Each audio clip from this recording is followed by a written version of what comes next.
o senador Fernando Collor, ex-presidente da República, para usar a tribuna pelo período de 20 minutos.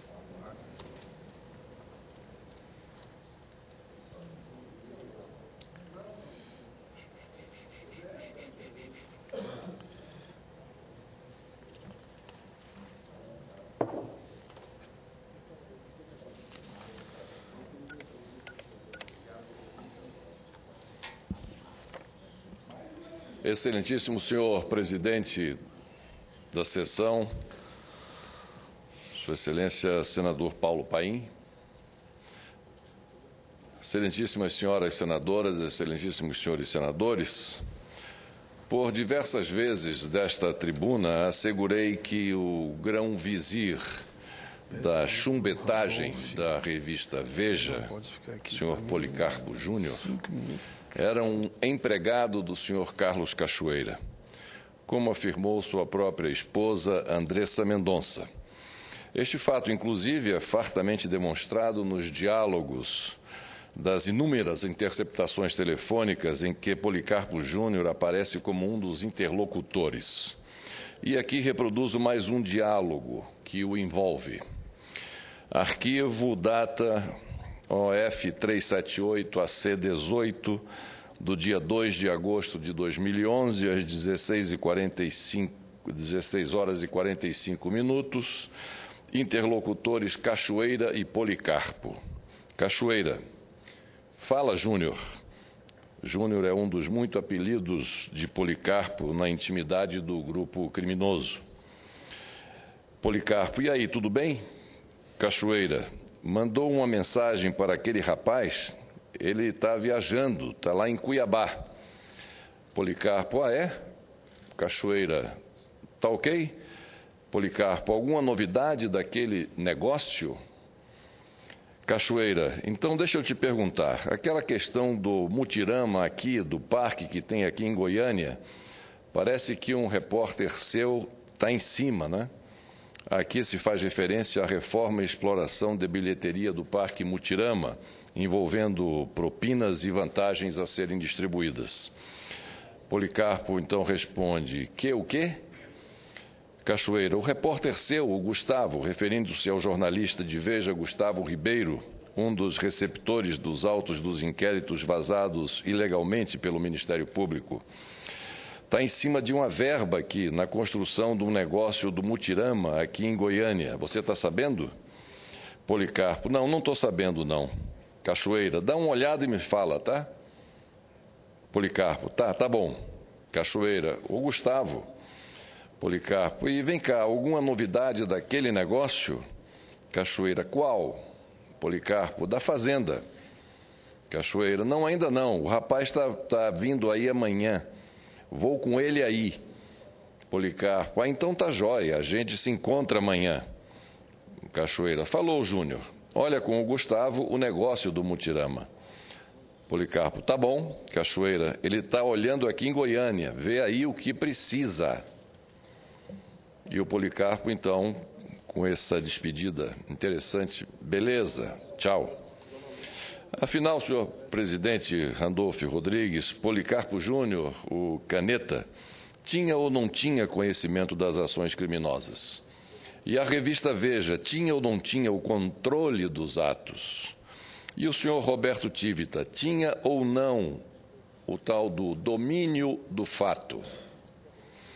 Imagine, senhor presidente, se ele, Policarpo Júnior, o Caneta, fosse um dos alvos da investigação, ou seja, se o seu telefone e o de seus comparsas da chumbetagem que tivessem sido monitorados pela Polícia Federal.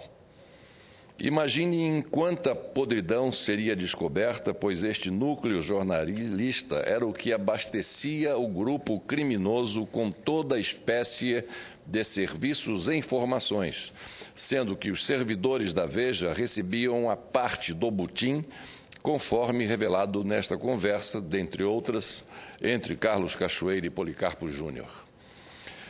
Senhor presidente, senhoras e senhores senadores, no último dia 11 deste mês, voltei a fazer desta tribuna uma série de denúncias a respeito da conduta e do envolvimento de integrantes do Ministério Público e dos servidores da revista Veja nos crimes apontados nas operações Vegas e Monte Carlo. Naquela ocasião, reafirmei que, sob o comando do Procurador-Geral da República, senhor Roberto Gurgel dos Santos, o próprio Ministério Público vazou, no dia 2 de março deste ano, os autos dos inquéritos daquelas duas operações que tramitavam, vale dizer, sob segredo de justiça e que pode ser considerado como interceptação ilegal. Para tanto, utilizou-se de alguns procuradores e, como sempre, da revista Veja. Hoje, além de trazer novas informações, como o diálogo aqui já reproduzido, gostaria de destacar os principais pontos do meu último pronunciamento, alguns, inclusive, que não foram lidos na íntegra, em função do tempo. Mas antes, senhor presidente, vale repetir as evidências que confirmam os fatos que tenho denunciado. Primeira evidência: as flagrantes e inexplicáveis contradições entre a resposta oficial do meu pedido de informações da procuradora Léia Batista de Oliveira, datada de 31 de agosto de 2012, e o seu depoimento prestado na CPMI no dia 21 de agosto. Segunda evidência: a omissão de resposta tanto da procuradora Léia Oliveira em relação aos locais visitados, veículos e motoristas utilizados por ela na semana do vazamento, como do procurador Alexandre Camanho de Assis, perante os dois pedidos de informações referentes à sua agenda institucional naquela semana de 27 de fevereiro a 2 de março. No caso de Alexandre Camanho, pasmem, ele alega que está licenciado da função de procurador e, como presidente da Associação Nacional dos Procuradores, não está atingido pela lei de acesso, que cinismo atroz, e por isso não precisa responder.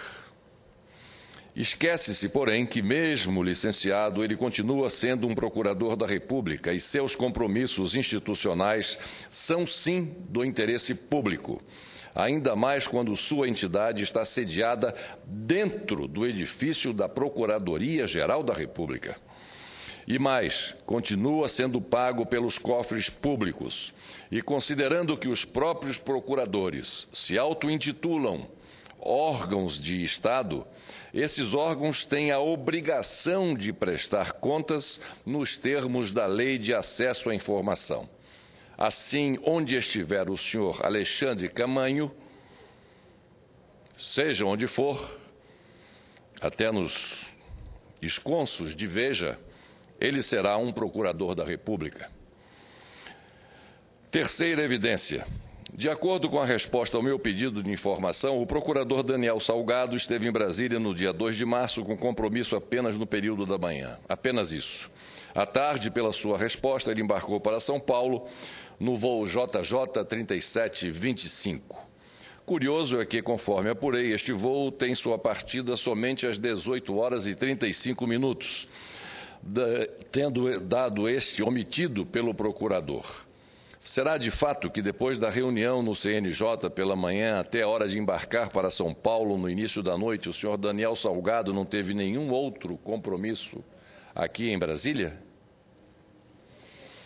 Quarta evidência: a visível e indisfarçável forma evasiva, genérica e imprecisa de algumas respostas do Procurador-Geral da República, senhor Roberto Gurgel dos Santos, ao requerimento relativo à sua agenda institucional naquela semana, principalmente quanto à falta de detalhes exatamente no dia 2 de março.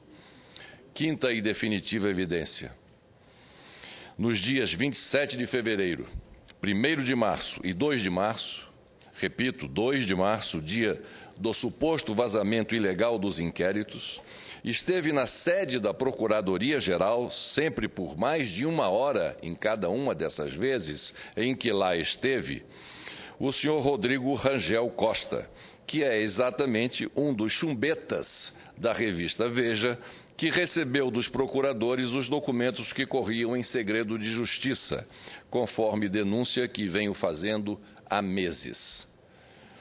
E mais, Nos 3 dias em que ele esteve na Procuradoria-Geral, seu destino, conforme mostram os registros oficiais de controle de acesso da própria Procuradoria, foi exatamente a Associação Nacional dos Procuradores da República, cujo presidente é ninguém menos do que o procurador Alexandre Camanho de Assis, o mesmo que, ao se recusar a responder aos meus pedidos de informação, cometeu improbidade administrativa e um dos que, juntamente com a senhora Léa Batista e Daniel Salgado, teria entregue os autos dos inquéritos aos jornalistas.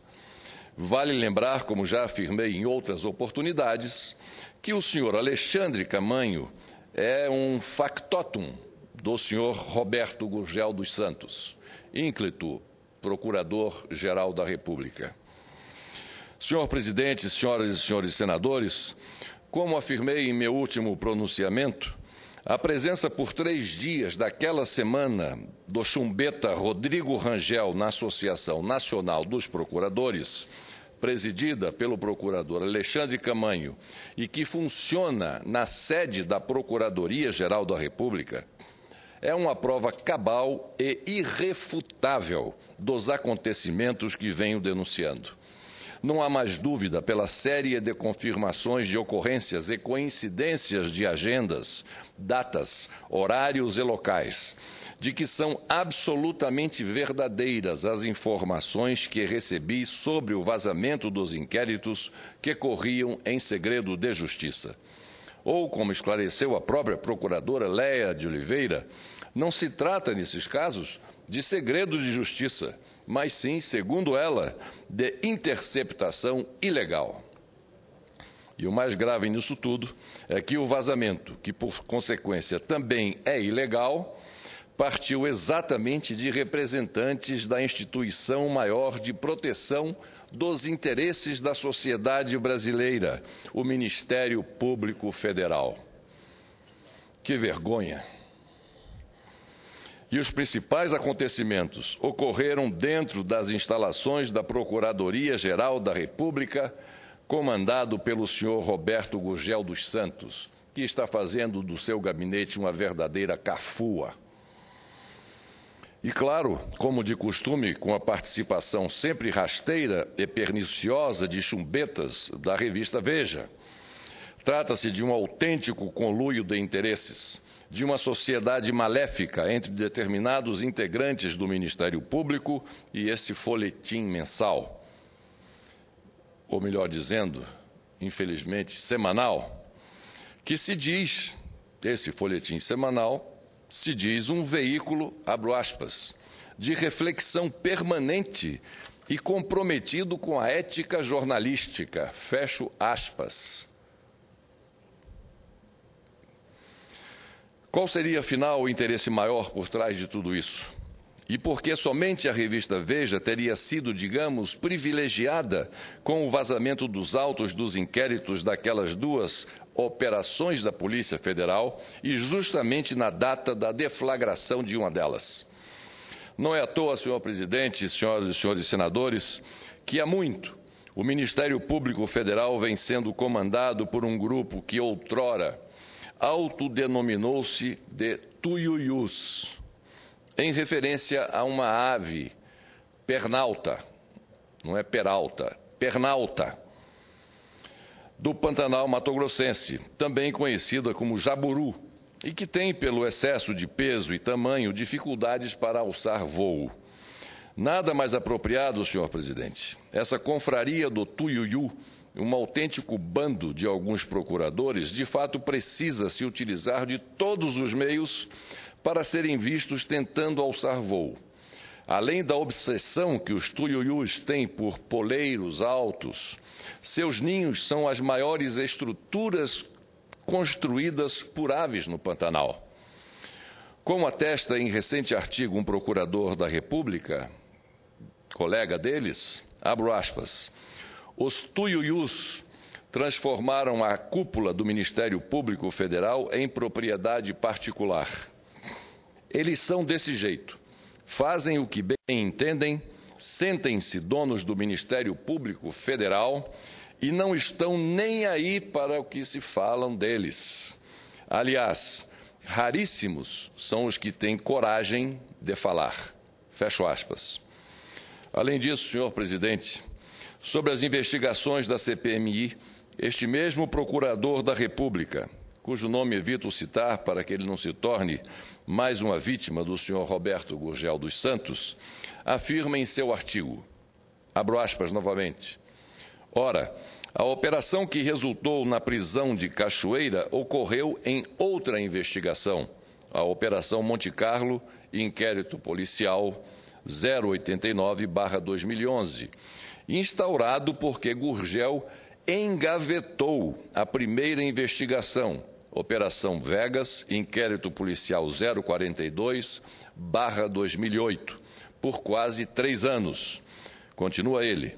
A título de informação, não acredito que o engavetamento da investigação foi para favorecer o ex-senador Demóstenes Torres. A intenção, finaliza ele, este procurador, a intenção, com certeza, foi outra. Fecho aspas. De fato, senhor presidente, por diversas vezes afirmei que a intenção do procurador-geral ao engavetar a investigação da Operação Vegas por quase 3 anos era de chantagear o senador. Assim ele sempre agiu. Assim ele, procurador-geral, sempre agiu no intuito de chantagear pessoas com prerrogativa de foro. Por isso, ele concentra os processos que envolvem autoridades com prerrogativa de foro nas mãos de sua esposa, a subprocuradora-geral Cláudia Sampaio Marques, conhecida como sua Manus Longa. Senhor presidente, senhoras e senhores senadores, já no caso da conduta e do modus operandi da revista Veja, trata-se de um roteiro pernicioso bastante conhecido. Poderíamos até denominá-lo no âmbito da imprensa marrom de, como aspas, como nasce um escândalo, ou como se fabrica um escândalo, ou os principais problemas de publicações jornalísticas que depois terminam em coabitação no crime. Na prática, o roteiro segue três etapas distintas. A primeira delas, anúncios. O empresário paga à revista para ter publicado nela anúncio de sua empresa ou reportagem de seu interesse e de seus dirigentes, como, por exemplo, medicamentos ditos milagrosos, casas que seriam construídas em 30 dias, relação de livros mais vendidos, até nesse detalhe se chega, etc. A segunda etapa, os acordos. O empresário faz acerto com a revista, pagando a mais por fora a alguns jornalistas ou ao próprio veículo, digamos, uma espécie de caixa 2, agora já classificado como crime, para ter seu nome e de sua empresa agraciados com destaque e holofote em panoramas e sessões especiais no radar da revista. E o terceiro, alianças.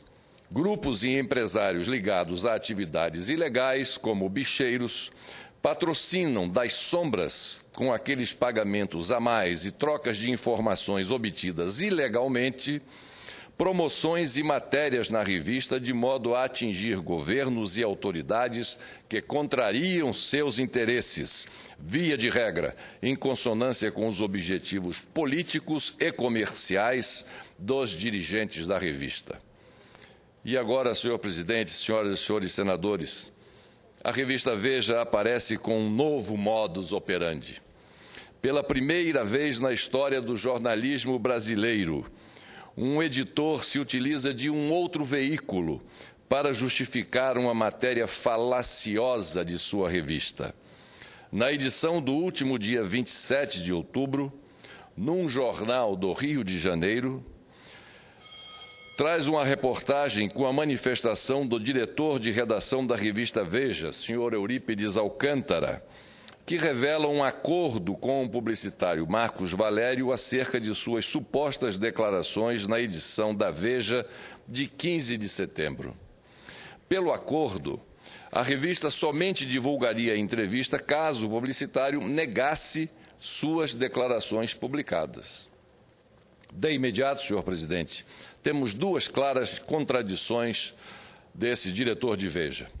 Primeiro, na própria edição em que Marcos Valério aparece na capa, a revista afirma na seção Carta ao Leitor que o publicitário, aspas, não quis dar entrevista sobre acusações indiretas do envolvimento do ex-presidente Lula.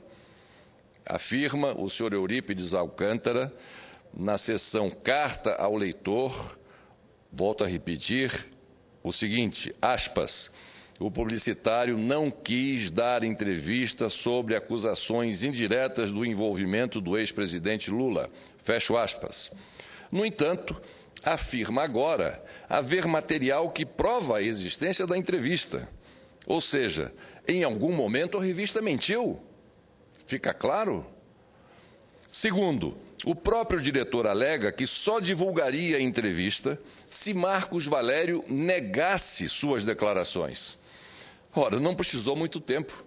No dia seguinte à reportagem, o advogado do publicitário Marcelo Leonardo negou haver a tal entrevista, ou seja, quebrou o acordo que, segundo o senhor Eurípides Alcântara, havia entre este folhetim e o publicitário. E a revista, até hoje, apesar da negativa e fora da lógica do suposto acordo feito, não divulgou a tal entrevista. Segundo o senhor Eurípides Alcântara, a declaração do advogado, vejam só, novamente, que cinismo. A declaração do advogado foi uma, aspas, mera formalidade dita no melhor interesse do seu cliente naquele momento. Fecho aspas. Que chumbetinha de terceira categoria. Chega a ser ridícula, senhor presidente, uma justificativa como essa. A verdade é que a revista Veja, com esse caso, mostra mais uma de suas múltiplas faces, a de blefadora. Afinal, se de fato possui o áudio, o vídeo ou mesmo a transcrição da suposta entrevista, por que então não divulga esta prova? Por que não divulga esta prova? Se não foi blefe, então ela agora se resguarda para usar a dita prova como objeto de barganha ou chantagem? Isso é típico do modo de agir de um veículo criminoso e antiético. E digo criminoso, senhor presidente, porque o que a Veja fez com seus próprios leitores é caso de polícia.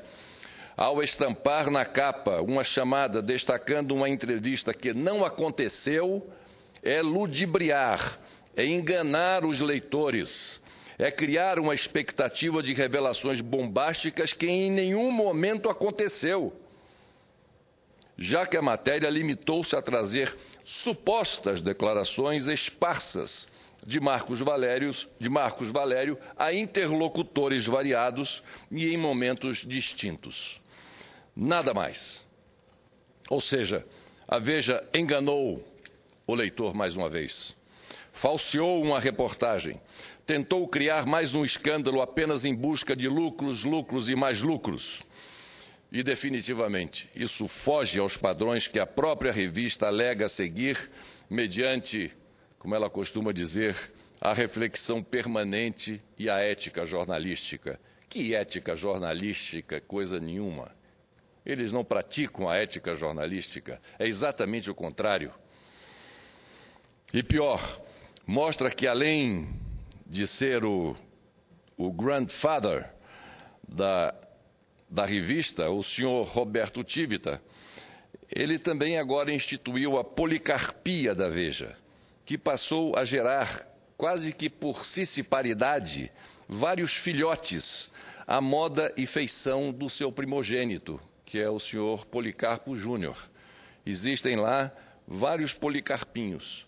É a policarpia instaurada na revista Veja, como é o caso desse senhor diretor Eurípides Alcântara. São todos eles, como os vimos, uns filhos da pauta, uns filhos de uma pauta treslida. Aqui reafirmo, A editora Abril é o epicentro de tudo. Será possível admitirmos que não vamos apurar fatos de tal gravidade? Será possível que esta CPMI venha encerrar seus trabalhos sem o depoimento desses personagens que compõem o núcleo Tivita Policarpo e o núcleo Gurgel Camanho? Isso seria fora de propósito, podendo deixar passar para o público que a CPMI está com receio de aprofundar suas investigações, até porque existem outras áreas também de investigações ainda a serem feitas, para não enfrentar a instituição como o Ministério Público e os meios de informação. Daí seria indiscutível, senhor presidente, senhoras e senhores senadores, a necessidade de prorrogação do funcionamento da Comissão Parlamentar Mista de Inquérito. Era o que tinha a dizer, por enquanto, senhor presidente, senhoras e senhores senadores, agradecendo a Vossa Excelência, senhor presidente Paulo Paim, a paciência e a concessão desses minutos adicionais ao meu pronunciamento. Muito boa noite, muito obrigado. Esta foi a fala do ex-presidente da República, Fernando Collor.